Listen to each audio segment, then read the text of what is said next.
Hello, everyone. Welcome to my channel.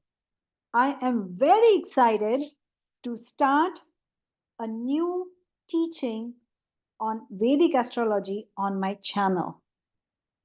The goal is to make you or give you enough information so that you can read your own chart and come to some conclusions or figure out some things that are happening in your life. So friends, what is the most uncertain thing in everybody's life? Future. That's the most uncertain things. What can we do to avoid the uncertainty? We can be At least we can be prepared for things coming, so that no matter whether it's good times, bad times, we can be prepared for it, right?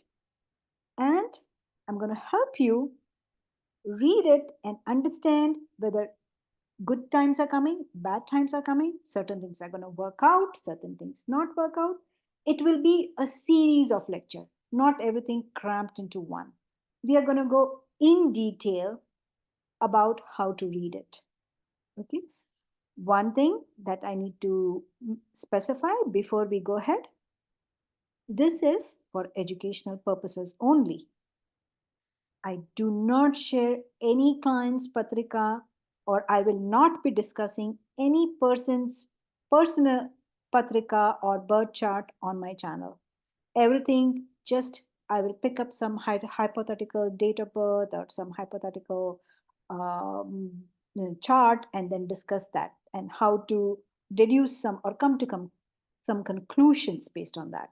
Okay, so this is nothing related to a specific person. This is just for educational purposes, things that are we are going to discuss.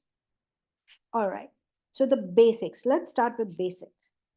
Any birth chart is divided into 12 sections. Each section, we call it as a house. So first house, second house, third house, like that. We go on until the 12th house. The position of the house is fixed, constant. So the first house, you see here where my mouse cursor is, the first house will always be in this square, always. The second, always here. So as you can see, it's going in anti-clockwise direction and it ends in the 12th house. So the first fundamental, any patrika will have 12 houses. The position of each house will always be fixed. Each house specifies or signifies some aspect of life.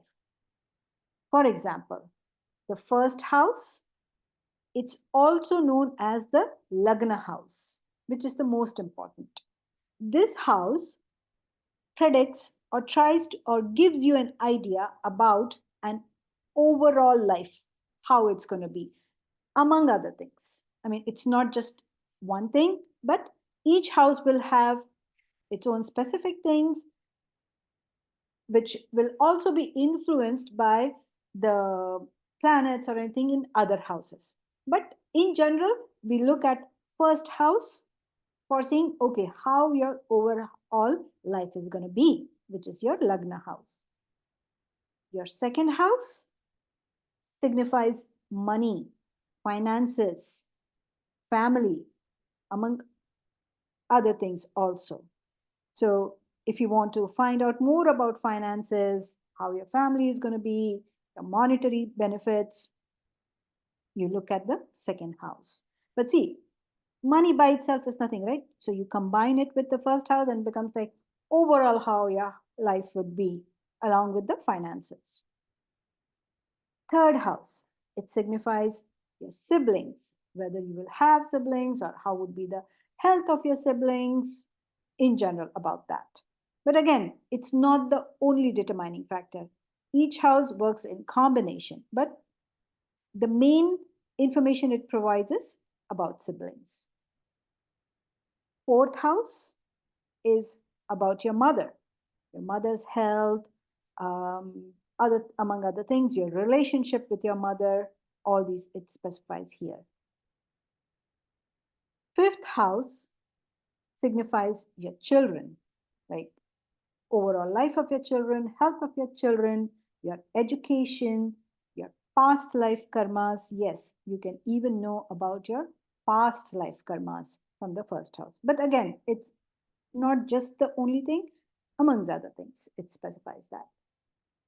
Sixth house specifies enemy, who all would be your enemies. Seventh house is your spouse, marriage, love, among other things. Valentine's Day is coming, so look at the seventh house. Eighth house signifies death, financial losses, amongst other things. Ninth, it signifies fortune, health of your father, and your future. 10th house signifies your karma, your power, boss, your manager, and your career.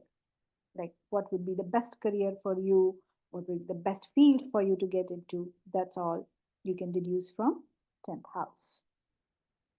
11th house, financial gains, among other things. So see how you can combine 11th and 2nd, right? Because 2nd also specifies finance and 11th is financial gains, among others. So that's how you use combination of houses, but each one has its own significance.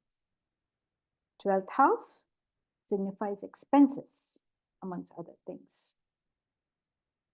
So that will all be for today. So what did we learn today? When you draw or create a birth chart, you draw a rectangle, make it into 12 sections. Start from here, the top one, which is your first house, which determines your overall health.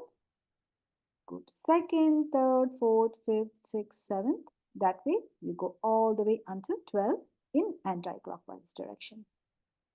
Position of your house is constant, fixed. First house will always be here. 12th house will always be here. We also discussed about what is the significance of each house, amongst other things. But the major, what information does it give? Okay. So in coming lectures, we'll go more in detail, discuss more about astrology. So stay tuned and know your future. All right, that is all. Thank you all for your time and see you all again in the next lecture. Bye.